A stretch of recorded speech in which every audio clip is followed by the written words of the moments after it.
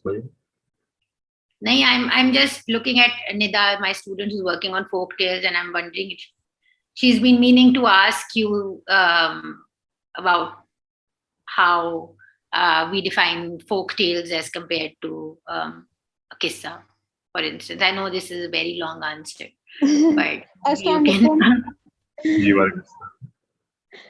Yes, I'm actually working on my thesis on these Soni Mahiwal, Sasti Punnu and Mirza Sahiban, and I'm just talking about how they are acting as social tools and how they're more about non-conformity to people and their norms rather than